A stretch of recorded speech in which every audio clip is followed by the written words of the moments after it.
എല്ലാവർക്കും സുഖല്ലേ? ഞാൻ ഇന്നേ ജോഷുവിനെ സ്കൂളിൽ കൊണ്ടാക്കി, സോൾജനെ സോൾജ് സ്കൂളിൽ വർക്ക് ചെയ്തപ്പോൾ അവളെ ഡ്രോപ്പ് ചെയ്ത്, അത് കഴിഞ്ഞ് ജോഷുവിനെ കൊണ്ടുവന്ന് ഇതൊക്കെ കഴിഞ്ഞിട്ട് അപ്പം ചിക്കൻ വെക്കാനുള്ള പരിപാടിയാണ്.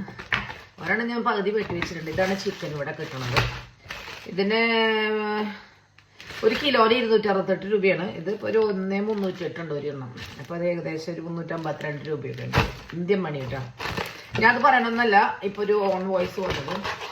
ഞാൻ ഈ വീഡിയോസും റീൽസും ഒക്കെ നിങ്ങൾ കാണുന്നുണ്ട്. വളരെ ഉപകാരം. Thank you very much. നിങ്ങൾ എന്നെ കാണുന്നതിലും ഇഷ്ടപ്പെടുമെന്ന് വിചാരിക്കുന്നു. ഇനി ഇഷ്ടപ്പെട്ടില്ലെങ്കിലും കുഴപ്പമില്ല. ജസ്റ്റ് ഫോർ എൻ്റെ ഒരു സന്തോഷത്തിന് വേണ്ടി ഞാൻ ചെയ്യുന്നതാണ് ഇതൊക്കെ. നമ്മുടെ ഈ ജീവിതത്തിൻ്റെ സ്ട്രെസ്സുകളിൽ നിന്നിട്ടൊക്കെ ഒരു ഒഴിഞ്ഞു മാറ്റം.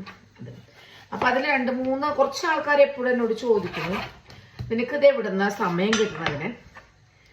നിനക്ക് വേറെ പണിയൊന്നുമില്ലേ? സമയം കിട്ടണത് എന്ന് ചോദിക്കണത്, നിനക്ക് എവിടുന്ന സമയം കിട്ടണമെന്ന് ചോദിക്കുന്നതിൽ അതിൽ തെറ്റൊന്നുമില്ല. അതായത് അതൊരു പോസിറ്റീവായിട്ട് ഞാൻ എടുക്കുന്നു. അതിനുള്ള ഉത്തരം ഞാനിപ്പോൾ തരാം.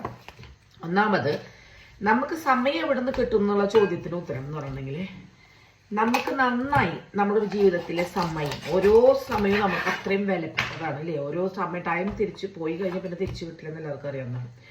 അപ്പോൾ നമ്മൾ എന്ത് ചെയ്യുന്നു? എന്നെ സംബന്ധിച്ച് ഞാൻ എന്ന് പറഞ്ഞ സമയം വളരെ വിലപ്പെട്ടതാണ്. അതുകൊണ്ട് ഞാൻ എപ്പോഴും എൻ്റെ സമയത്തിന് നമ്മൾ മുൻതൂക്കം കൊടുക്കും. അതായത് പ്രയോറിറ്റൈസ് ചെയ്യുക നമ്മൾ എൻ്റെ ജോലി കാര്യങ്ങളൊക്കെ. എനിക്കെന്ന് പറഞ്ഞിട്ടുണ്ടെങ്കിൽ എനിക്ക് 2 ജോലി ഉണ്ടെന്ന് അറിയാം. ഒന്ന് നേഴ്സാണ്, പാർട്ട് ടൈം ആയിട്ട് വർക്ക് ചെയ്യുന്നു. 2 റെസ്റ്റോറൻറ്റ് ഉണ്ടല്ലോ, അത് ഞാൻ ഷാജാനാണ് ഇപ്പോൾ റൺ ചെയ്യണത്. ഇപ്പോൾ ഞാൻ കുറച്ച് നാൾ ലീവ് എടുത്തിരിക്കുകയാണ് ജോലി നിന്നിട്ട്. അപ്പോൾ അതെന്തിനാന്ന് വെച്ചിട്ടുണ്ടെങ്കിൽ റെസ്റ്റോറൻറ്റിൽ ഒരു സ്റ്റാഫ് പെട്ടെന്ന് പോയി. അപ്പോൾ അങ്ങനെ പ്രശ്നം കൊണ്ടും അങ്ങനെ ഓരോ കാര്യങ്ങൾ കൊണ്ട് എന്തെല്ലാം ആവട്ടെ. അപ്പോൾ എനിക്ക് എവിടെ നിന്ന് ഇതിനൊക്കെ സമയം കിട്ടുന്ന വെച്ചിട്ടുണ്ടെങ്കിൽ, ഞാൻ ആദ്യം ചെയ്യേണ്ടത് തലേദിവസം തന്നെ തലേ ദിവസം പിറ്റേ ദിവസത്തേക്ക് എന്തെങ്കിലും ചെയ്യാനുണ്ടോ, അതായത് എൻ്റെ ഒഫീഷ്യലായിട്ടുള്ള എന്തെങ്കിലും കാര്യങ്ങൾ ചെയ്യുകയാണെങ്കിൽ അത് ഞാൻ എഴുതി വയ്ക്കും. അല്ലെങ്കിൽ മൊബൈലിലൊരു നോട്ടിൽ ഞാൻ എഴുതി വയ്ക്കേ.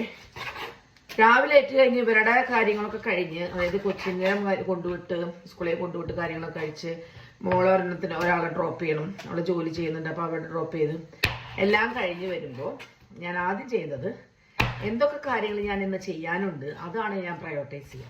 നമ്മുടെ ഏറ്റവും വലിയ ഇമ്പോർട്ടൻ്റ് കാര്യങ്ങൾ ലൈഫിൽ നമ്മൾ കഴിഞ്ഞിട്ടേ ഞാൻ ഇങ്ങനത്തെ കാര്യങ്ങൾ കളിക്കാറുള്ളൂ.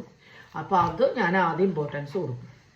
ആ ഇമ്പോർട്ടൻസ് എല്ലാം കഴിഞ്ഞതിന് ശേഷം കുട്ടീനെ 2 മണിയാകുമ്പോൾ എടുക്കാൻ പോകണം. അപ്പോൾ ഇവർ വരുമ്പോൾ തന്നെ 11, 10, 10 ആവും. പിന്നെ ഈ കറിയും ചോറൊക്കെ വെച്ച് വരുമ്പോൾ ഒരു സമയമാവും.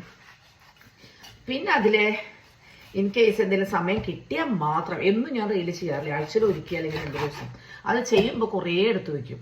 അത് കണ്ടിട്ടുണ്ടെങ്കിൽ